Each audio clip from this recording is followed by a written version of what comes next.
வணக்கம். மாலை முரசு செய்திகளை விரிவாக பார்ப்பதற்கு முன்பாக முதல் தலைப்புச் செய்திகளை பார்க்கலாம். கோவை மதுரையில் மெட்ரோ ரயில் சேவை தொடங்குவதற்கான தமிழ்நாடு அரசின் கோரிக்கையை நிராகரித்தது மத்திய அரசு. நகரின் மக்கள் தொகையை கணக்கு காட்டி நிராகரிப்பு.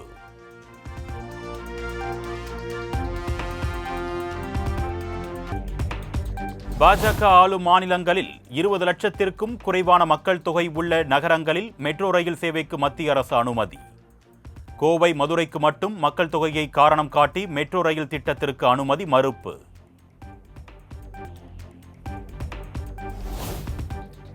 விவசாயிகளின் நலன் கருதி நெல்லின் ஈரப்பத அளவை 22% உயர்த்த வேண்டும். பிரதமர் மோடிக்கு முதலமைச்சர் மு.க. ஸ்டாலின் கடிதம்.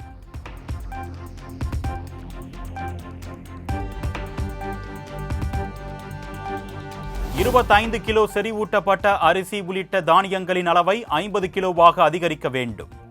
மாதிரி தொகுதி அளவை 10 மெட்ரிக் டன்னில் இருந்து 25 மெட்ரிக் டன்னாக அதிகரிக்க வேண்டும் என்றும் தமிழக விவசாயிகள் சார்பில் பிரதமருக்கு முதலமைச்சர் கடிதம்.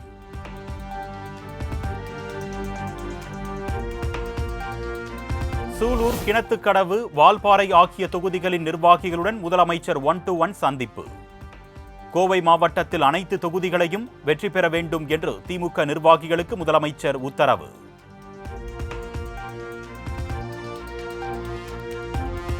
திமுக ஆட்சியில் தலைநகர் சென்னை ரவுடிகளின் சாம்ராஜ்யமாக மாறிவிட்டது என்று அதிமுக பொதுச் செயலாளர் எடப்பாடி பழனிசாமி விமர்சனம். சென்னை பாரிமுனை அருகே ரவுடி கும்பல் கத்திகளுடன் மோதிக்கொண்டதாக வரும் செய்திகள் அதிர்ச்சி அளிப்பதாக எக்ஸ் தளத்தில் பதிவு.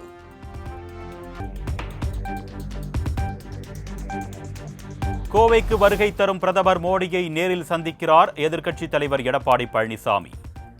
கோவை விமான நிலையம் சென்று பிரதமர் மோடியை இபிஎஸ் வரவேற்க இருப்பதாக தகவல்.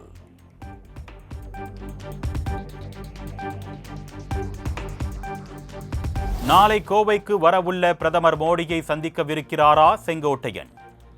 செய்தியாளர்களின் கேள்விக்கு அது சஸ்பென்ஸ் என்று செங்கோட்டையன் பதில்.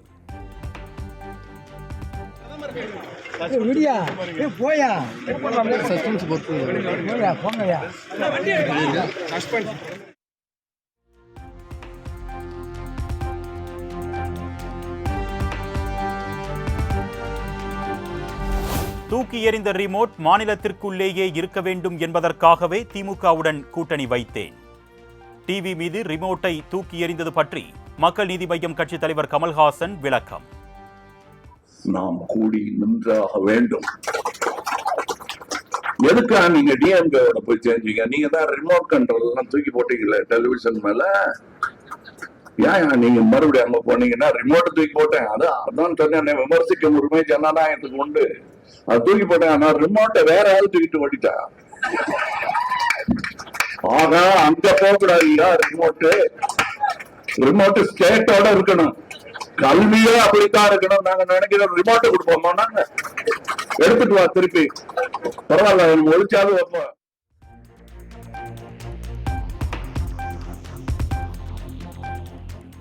மாநிலத்திற்குள் அடித்துக் கொண்டால் நம் ரிமோட்டை வேறொருவர் பறித்துக் கொள்ளக்கூடும். புரிந்தால் புரிந்து கொள்ளுங்கள், இல்லை என்றால் சும்மா இருங்கள் என்று கமல் காட்டமான பதில்.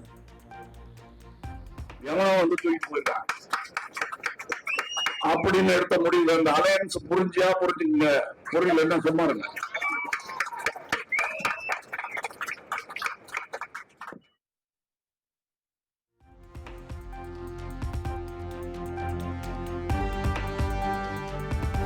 எஸ்ஐஆர் விவகாரத்தில் எதிர்க்கட்சித் தலைவர் கூறும் குற்றச்சாட்டு உண்மைக்கு புறம்பானது. திமுக சட்டத்துறை செயலாளர் என்.ஆர். இளங்கோ குற்றச்சாட்டு. அண்ணா திராவிட முன்னேற்ற கழகத்தினுடைய தலைவர் பொதுச் செயலாளர் அவர்கள் திராவிட முன்னேற்ற கழகத்தினுடைய PLA 2க்கள் மட்டும்தான் வேலை செய்யறாங்க, அவர்களுக்கு மட்டும்தான் கணக்கீடு படிவம் கொடுக்கப்படுகிறது என்பது உண்மைக்கு புறம்பான செய்தி.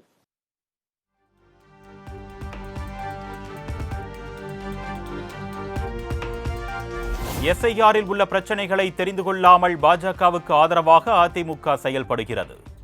லட்சக்கணக்கான வாக்குகள் எஸ்ஐஆர் மூலம் நீக்கப்படும் என்ற அச்சம் உள்ளதாக என்.ஆர். இளங்கோ பேட்டி.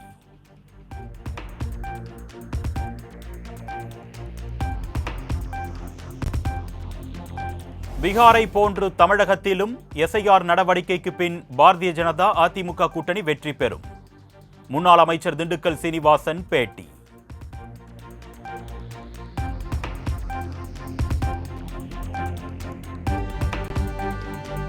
கல்வி அறிவு பெற்ற வருவாய்த்துறை ஊழியர்களுக்கே எஸ்ஐஆர் பணி சிரமமாக இருக்கும் போது அங்கன்வாடி பணியாளர்கள் எப்படி செய்வார்கள் என்று சீமான் கேள்வி.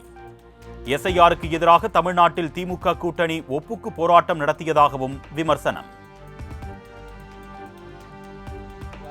பணியாற்றுபவர்கள் ஒரு கல்வி அறிவு பெற்றவர்கள், அவர்களுக்கே அது சிரமம்னா அடித்தட்டில் இப்போ நீங்கள் ஹெல்த்து ஆஃபீஸர் இல்லை, லேபர், இந்த மாதிரி ஆட்களை அங்கன்வாடியில் வேலை செய்கிற நம்மளுடைய அக்கா தங்கைகள், சத்துணவு பணியில் வேலை செய்கிற அக்கா தங்கைகள், இவங்கள தான் நீங்கள் பணியமர்த்தியிருக்கிறீங்க. அப்போ அது எப்படி? அது தகுதி வாய்ந்த அதிகாரிகளினுடைய சான்றிதழ் அப்படின்னு சொல்கிறீங்க. இவர்களெல்லாம் தகுதி வாய்ந்தவர்கள் தானே இந்த பணியை செய்வதற்கு?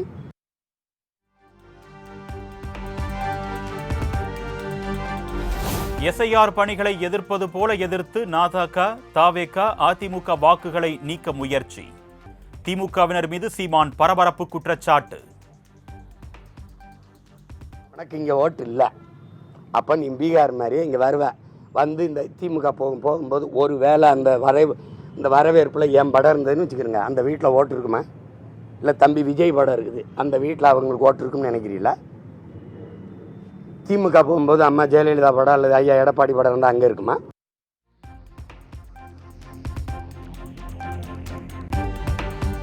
தமிழ்நாட்டில் வெங்காய தாமரை வேண்டுமானால் மலரும், தாமரை மலராது. பாஜகவுக்கு எதிராக சீமான் கருத்து. கோயிலில் ஒரு அர்ச்சகர் உள்ளத்திலும் கோயிலையும் தாமரை மலர வேண்டும் சொல்லியிருக்காரு. சேகர் பாபு கடுமையாக கண்டனம் தெரிவிச்சிருக்காரு. அர்ச்சகர் வரைக்கும் தண்ணியிலே மலர்றது இல்லை, எங்கள் ஊரில் வெங்காய தாமரை தான் மலருது. அவர் ஆசைப்படுறாரு, என்ன பண்ணுறது? அவர் துறை தானே, அறநிலைத்துறை, அவர் மேலே நடவடிக்கை எடுக்க வேண்டியது தானே.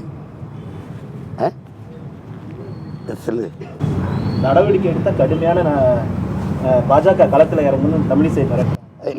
நாங்கள் நடவடிக்கை.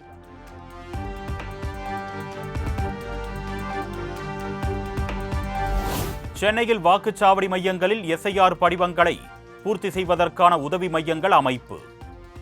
இன்று முதல் வரும் 25ஆம் தேதி வரை காலை 10 மணி முதல் மாலை 6 மணி வரை உதவி மையங்கள் செயல்படும் என்றும் அறிவிப்பு.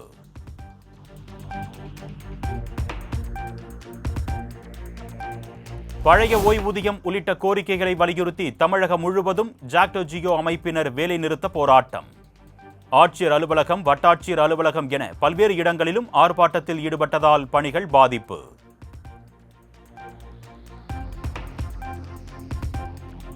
மல்லை சத்யா ஒரு ஊளையிடும் நரி, நான் கரைப்படியாத கைகளுக்கு சொந்தக்காரன் என்று மதிமுக பொதுச் செயலாளர் வைகோ ஆவேசம். கோடிக்கணக்கில் சொத்து சேர்த்து விட்டதாக மல்லை சத்யா விமர்சித்ததற்கு பதிலடி. யார் என்று நினைத்தாய்? நான் அவனாக்கும் இவனாக்கும் என்று அந்த ஊளையிடும் நரியிடம் போய் சொல்வது எவ்வளவு பைத்தியக்காரத்தனமோ, அதை போல இப்படிப்பட்ட நபர்களுக்கு பதில் சொல்வதும் அதை போன்றதுதான் என்று என் கருத்தை பதிவு செய்கிறேன்.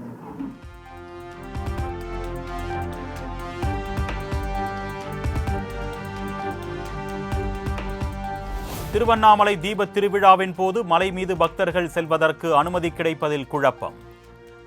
மலையின் உறுதித்தன்மை, மழையின் அளவை பொறுத்து அனுமதி கிடைக்கும் என்று அமைச்சர் ஏவ வேலு தகவல்.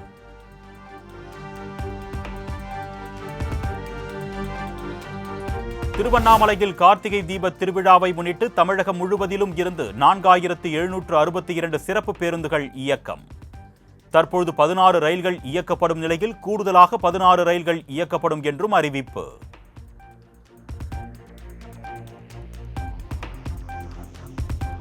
செயல் அலுவலர்கள் நியமனம் செய்யப்பட்ட உத்தரவுகளை இணையதளத்தில் பதிவேற்றம் செய்ய கோரிய வழக்கு. 2 வாரங்களில் பதிலளிக்க இந்து சமய அறநிலையத்துறைக்கு சென்னை உயர்நீதிமன்றம் உத்தரவு.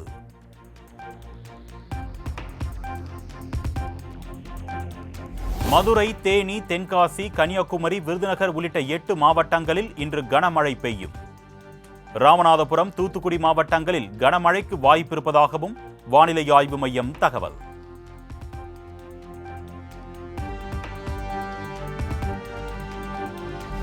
கடலூர், மயிலாடுதுறையில் நாளை மற்றும் நாளை மறுநாள் கனமழை பெய்யும். நவம்பர் 23, 24 மற்றும் 25ஆம் தேதிகளில் தமிழ்நாட்டில் பரவலாக கனமழை பெய்யும் என்றும் வானிலை ஆய்வு மையம் கணிப்பு.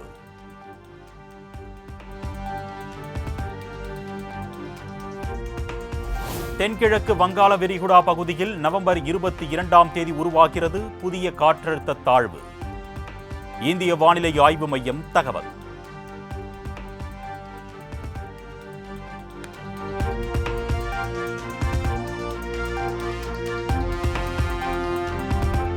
திருத்துறைப்பூண்டி, முத்துப்பேட்டை சுற்றுவட்டார பகுதிகளில் 1000 ஏக்கர் சம்பா மற்றும் தாளடி பயிர்கள் மழைநீரில் மூழ்கி சேதம்.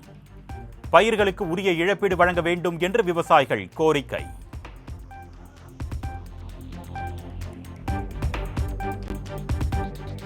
திருப்பூர் மாநகராட்சி குப்பைகளை குடியிருப்பு பகுதிகளில் கொட்டுவதற்கு எதிர்ப்பு. மறியல் போராட்டத்தில் ஈடுபட்ட வட மாநில தொழிலாளர்களுக்கும் போலீசாருக்கும் இடையே தள்ளுமுள்ளு.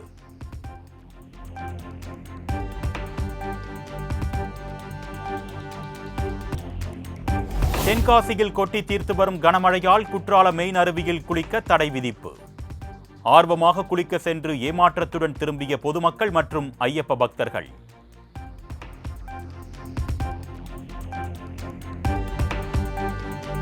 வாக்காளர் சிறப்பு தீவிர திருத்தத்திற்கு எதிராக டெல்லியில் மல்லிகார்ஜுன கார்கே தலைமையில் முக்கிய ஆலோசனை. மக்களவை எதிர்க்கட்சித் தலைவர் ராகுல் காந்தி, பொதுச் செயலாளர் KC வேணுகோபால் உள்ளிட்டோர் விவாதத்தில் பங்கேற்பு.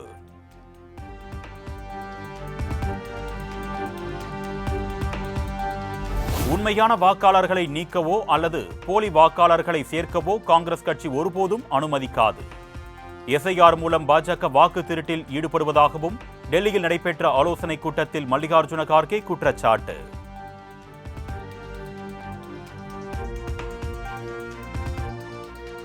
SIR பணிகளுக்கு எதிராக டிசம்பர் முதல் வாரத்தில் பேரணி நடத்த காங்கிரஸ் கூட்டத்தில் முடிவு.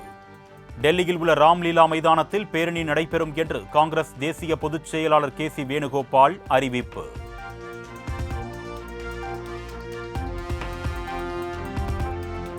உள்ளாட்சி தேர்தல்கள் முடியும் வரை வாக்காளர் பட்டியல் சிறப்பு தீவிர திருத்த பணிகளை நிறுத்தி வைக்க வேண்டும். உச்சநீதிமன்றத்தில் கேரள அரசு சார்பில் மனு தாக்கல்.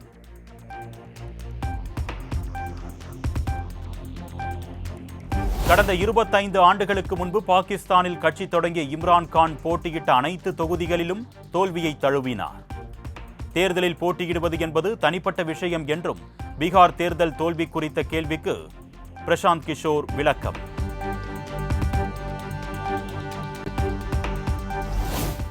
தேர்தல் முடிவை ஏற்றுக்கொள்கிறேன், ஆனால் பீகார் மக்களை தான் புரிந்து கொள்ள முடியவில்லை. சாதி மதங்கள் மூலம் லாலு பிரசாத் யாதவ் மக்களை பிளவுபடுத்தி வைத்திருப்பதாகவும் ஜன்சுராஜ் கட்சி தலைவர் பிரசாந்த் கிஷோர் விமர்சனம்.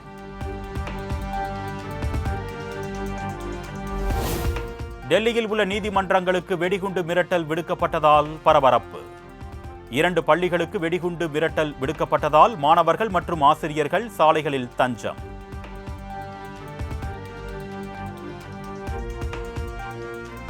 கார் குண்டு வெடிப்பை தொடர்ந்து டெல்லியில் 25க்கும் மேற்பட்ட இடங்களில் அமலாக்கத்துறை சோதனை.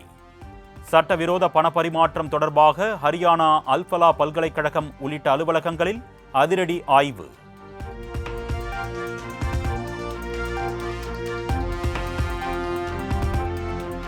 டெல்லி கார் குண்டு வெடிப்புக்கு முன்பாக ஹமாஸ் பாணியில் ட்ரோன் மற்றும் ராக்கெட் மூலம் தாக்குதல் நடத்த தீவிரவாதிகள் திட்டம். ஜம்மு அனந்தநாக் பகுதியில் கைது செய்யப்பட்ட ஜசீர் பிலால் வாணி என்பவரிடம் NIA நடத்திய விசாரணையில் அதிர்ச்சி தகவல்.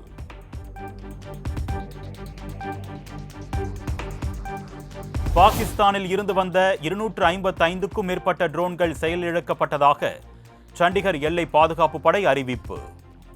கடும் பனிமூட்டத்திற்கு இடையே எல்லையில் சோதனைகள் தீவிரப்படுத்தப்பட்டிருப்பதாகவும் தகவல்.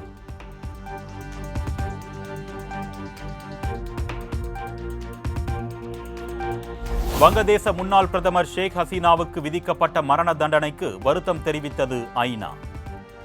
அனைத்து சூழ்நிலைகளிலும் மரண தண்டனை விதிக்கப்படுவதை எதிர்ப்பதாகவும் ஐநா பொதுச் செயலாளர் ஆண்டனியோ குட்டரஸ் தகவல்.